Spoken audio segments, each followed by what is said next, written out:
여러분 반갑습니다. 여러분의 마음에 하나님의 은혜가 차고 넘쳐서 많은 자들에게 그 하나님의 사랑을 흘러보내고 나누어주는 그런 삶을 살았으면 좋겠습니다. 기도하겠습니다. 하나님 감사합니다. 오늘 또 주님의 말씀과 동행하며 우리 주위를 돌아볼 수 있는 마음의 여유와 평강을 허락하여 주옵소서. 거룩하신 예수님의 이름으로 기도드리옵나이다. 아멘. 오늘은 마가복음 7장 24절에서 37절 말씀입니다.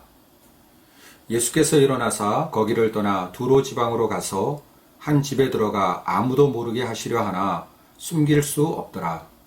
이에 더러운 귀신 들린 어린 딸을 둔 한 여자가 예수의 소문을 듣고 곧 와서 그 발 아래에 엎드리니 그 여자는 헬라인이요 수로보니게 족속이라. 자기 딸에게서 귀신 쫓아내 주시기를 간구하거늘 예수께서 이르시되 자녀로 먼저 배불리 먹게 할지니 자녀의 떡을 취하여 개들에게 던짐이 마땅치 아니하니라. 여자가 대답하여 이르되 주여 올소이다마는 상아래 개들도 아이들이 먹던 부스러기를 먹나이다. 예수께서 이르시되 이 말을 하였으니 돌아가라. 귀신이 내 딸에게서 나갔느니라 하시매 여자가 집에 돌아가 본즉 아이가 침상에 누웠고 귀신이 나갔더라. 예수께서 다시 두로 지방에서 나와 시돈을 지나고 데가볼리 지방을 통과하여 갈릴리 호수에 이르시매 사람들이 귀먹고 말 더듬는 자를 데리고 예수께 나와 안수하여 주시기를 간구하거늘 예수께서 그 사람을 따로 데리고 무리를 떠나사 손가락을 그의 양귀에 놓고 침을 뱉어 그의 혀에 손을 대시며 하늘을 우러러 탄식하시며 그에게 이르시되 에바다 하시니 이는 열리라는 뜻이라. 그의 귀가 열리고 혀가 맺힌 것이 곧 풀려 말이 분명하여졌더라. 예수께서 그들에게 경고하사 아무에게도 이르지 말라 하시되 경고하실수록 그들이 더욱 널리 전파하니 사람들이 심히 놀라 이르되 그가 모든 것을 잘 하였도다. 못 듣는 사람도 듣게 하고 말 못하는 사람도 말하게 한다 하니라. 아멘. 오늘 참 안타까운 뉴스를 들었습니다. 대구에 살던 17살 학생이 그만 코로나 바이러스에 감염되어서 사망했다는 뉴스였어요. 저도 같은 또래 아이를 둔 입장에서 그 부모님을 생각하니까 너무 마음이 아프더라고요. 여러분, 어느 부모라고 자식 소중하지 않은 부모가 어디 있겠습니까? 부모가 가장 힘들 때가 언제죠? 자녀가 아플 때죠. 오늘 본문에 보면 자녀가 아픈 한 여인이 등장합니다. 예수님께서 잠시 쉬시기 위해서 두로라는 지방으로 이동하십니다. 어떻게 알았는지 한 여인이 예수님을 찾아온 거죠. 헬라인이요 수로보니게 여인입니다.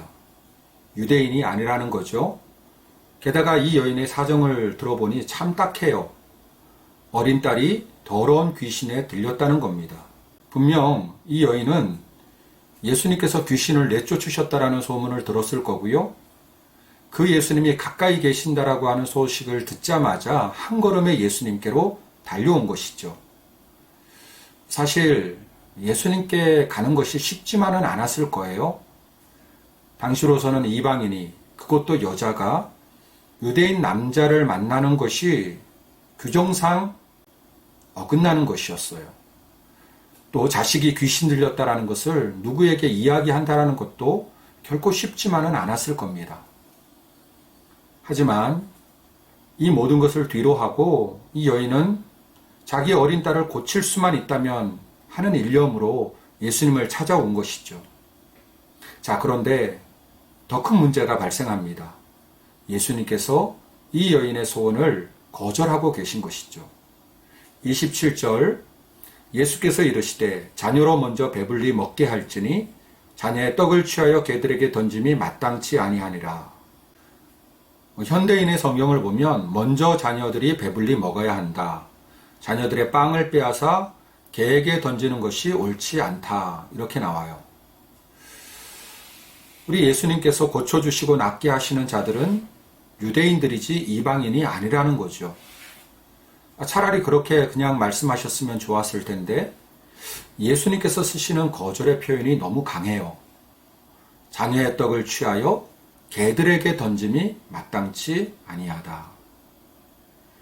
세상 어떤 곳이든지 사람을 개라고 표현할 때는 그 상대방을 무시하는 것이든지 아니면 비하할 때 쓰는 표현이죠. 아니, 어떻게 우리 예수님께서 이러실 수 있느냐? 우리가 충분히 생각할 수가 있습니다. 자, 여러분은 어떻게 생각하세요? 역시 예수님도 유대인들과 별반 다르지 않구나. 예수님께서 너무 심하신 것 아니야? 이렇게 아마 생각하실 수 있을 겁니다. 그런데 오늘 이 사건의 끝이 어떻게 나고 있습니까? 이 상황의 끝은 역시 해피엔딩이죠. 29절에 예수께서 이르시되 이 말을 하였으니 돌아가라. 귀신이 내 딸에게서 나갔느니라. 딸에게서 귀신이 나갔습니다. 여인의 간절한 소원이 이루어지게 된 것이죠. 자, 그렇다면 여러분, 우리 예수님께서 이 여인에 대해서 아주 냉소적으로 반응하셨던 건 뭘까요? 그것은 바로 여인에 대한 예수님의 테스트였죠. 시험이었습니다. 요즘 우리 성도님들이 각자 시간을 따로 정해놓고 예배당에 오셔서 기도하고 가세요. 어떤 분은 1시간, 또 어떤 분은 더 오랫동안 간절히 그리고 조용히 기도하시다가 가시는 모습을 봅니다. 그 모습이 얼마나 귀한지 모르겠어요. 다들 바쁘시고 또 여러 가지 사정들도 있으실 텐데 주님을 사랑하고 또 교회를 사랑하는 마음으로 예배당에 오셔서 하나님께 기도하시는 그 모습, 우리 하나님 다 보시고 여러분의 간구에 응답해 주실 줄로 믿습니다. 자, 여러분, 여러분이 그렇게 여러 가지 사정 뒤로 하고 힘겹게 오셔서 기도하실 때 기도가 술술 잘 되시던가요? 마치 우리 주님께서 내가 언제 오나 간절히 나를 기다리고 계셨던 것처럼 기도하는 내내 내 마음에 감동과 감격이 벅차오르면서 시간 가는 줄 모르고 그렇게 기도하게 되시던가요? 물론 그런 분들도 계셨겠지만 그렇지 않은 분들이 더 많으셨을 거예요. 오랜 기다림의 시간이 필요할 수도 있고요. 또 그렇게 간절히 기도했는데도 불구하고 내가 기도했던 기도의 응답이 이루어지지 않을 수도 있습니다. 그러면 우리는 기도를 그만두어야 하는 것일까요? 아니죠. 이 테스트를 우리가 잘 이겨내야 합니다. 침묵이 흐르고 내 기도와는 다른 응답으로 반응이 온다 할지라도 우리는 주님을 끝까지 신뢰하고 믿음으로 나아가야 할 것입니다. 자, 그러면 그 끝은 무엇일까요? 그 끝은 해피엔딩입니다. 하나님의 때에 하나님의 방법으로 우리에게 가장 좋은 것을 주시는 해피엔딩을 우리가 경험하게 되는 것이죠. 자, 그러면 이 테스트가 우리에게 왔을 때 테스트 때문에 우리가 실족하지 않고 이 테스트를 잘 이겨내고 넘어갈 수 있기 위해서 무엇이 필요할까요? 그냥 잘 되겠지라고 하면서 버텨내기만 하면 되는 것일까요? 이 수로보니게 여인의 모습을 한번 보겠습니다. 예수님으로부터 수치스러운 표현을 들었을 때 수로보니게 여인은 예수님께 이렇게 대답하죠. 28절 여자가 대답하여 이르되 주여 올소이다마는 상 아래 개들도 아이들이 먹던 부스러기를 먹나이다. 자, 여러분은 이 여인의 대답이 어떻게 들리시나요? 한없이 자존감 떨어진 여인이 자기를 비하하면서 하는 표현으로 들리시나요? 아니면 그 반대로 자식의 병을 꼭 고치고야 말겠다라고 하는 한 여인의 집착이 내뱉는 표현으로 들리시나요? 저는 두 가지 다 아니라고 생각합니다. 이 고백은요, 나 자신이 한없이 연약한 존재라는 거예요. 그래서 예수님이 아니면 안 된다는 거죠. 예수님께서 주시는 것이라면 부스럭이라도 좋다라는 것입니다. 한없이 연약한 존재에게 필요한 것은 다른 것이 아니라 하나님이 연약한 자에게 베풀어 주시는 절대적인 은혜가 필요하다라고 고백하고 있는 것입니다. 어떻게 테스트를 통과하냐고요? 하나님 앞에서 자신의 연약함을 인정하고 하나님이 베풀어 주실 그 놀라운 은혜를 기대하면 돼요.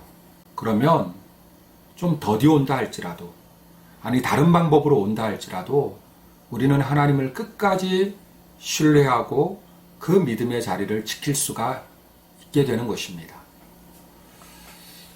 문필가요, 또 교수로 일하면서 우리나라 초대 문화부 장관을 역임하신 이어령 교수님을 아시죠?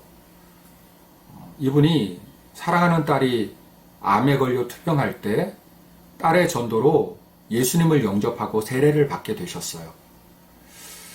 세례 받을 때 이분이 참 많이 우셨다고 합니다.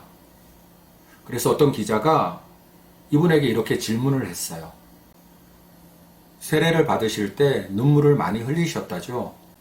시대의 지성 이어령의 눈물, 어떻게 봐야 할까요? 이런 질문에 이어령 교수님이 이렇게 대답을 하셨어요. 맞아요. 세례 받을 때 눈물을 흘렸습니다. 그때까지 그 누구 앞에서도 운 적이 없었습니다.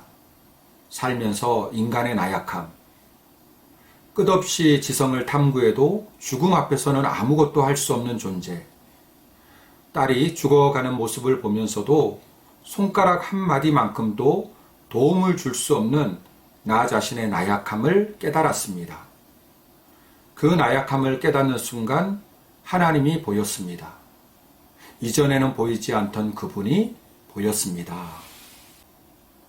여러분, 사실 우리가 대단한 것 같지만 사랑하는 자녀의 아픔조차도 대신할 수 없는 연약한 존재이지요.